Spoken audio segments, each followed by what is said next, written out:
இந்த மாதம் ஜூலை 28 நம்ம தனுஷனாவோட பர்த்டே வருது. அவரோட பர்த்டே ஸ்பெஷலாக அவரோட புது படத்தில் ஒரு அனௌன்ஸ்மெண்ட் வந்து வரப்போகுது. அந்த ஒரு படத்தோட பேர் D54. அந்த ஒரு படத்தை பற்றின நிறைய தகவல்கள் கிடச்சிருக்கு. அதை பற்றி அந்த வெளிலேருந்து பேச போகிறோம். அதுக்கு முன்னாடி நம்ம தமிழ் சினிமா இன்ஃபோ ஒரு சேனல் அமைச்சு அதில் சூர்யா கண்டென்ஸ் மட்டும் போட்டுருக்கோம்ல. ஸோ அந்த ஒரு சேனல் வந்து ஒரு வாட்ஸ்அப் குரூப் ஆரம்பிச்சிருக்கோம். அந்த வாட்ஸ்அப் குரூப் லிங்க் டிஸ்கிரிப்ஷன் கொடுத்துருக்கேன். எல்லாமே மறக்காம வந்து ஜாயின் பண்ணிக்கோங்க. Okay right. இந்த ஒரு படத்தோட ஷூட்டிங் அப்படிங்கிறது ஜூலை 14 ஆரம்பிக்க போகுது. இந்த ஒரு படத்தை நம்ம தனுஷனா கூட சேர்ந்து நம்ம பூஜா மேம் தான் வந்து பேர் பண்ண போகிறாங்க. அந்த மாதிரி வந்து சொல்லப்படுது. இந்த ஒரு படத்தோட மொத்த ஷூட்டிங் அப்படிங்கிறது 90 நாட்கள் தான் இருக்கும் அந்த மாதிரி சொல்கிறாங்க.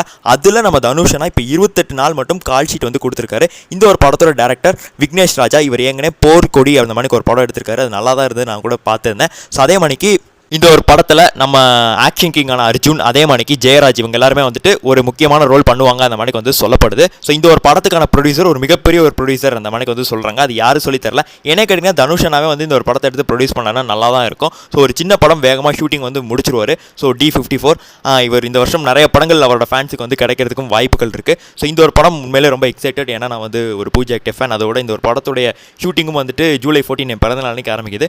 பார்க்கலாம் எந்த மணிக்கு இருக்க போது. நீங்கள் நினைக்கிறத கமெண்ட்ஸில் போட்டுருங்க. Tata bye.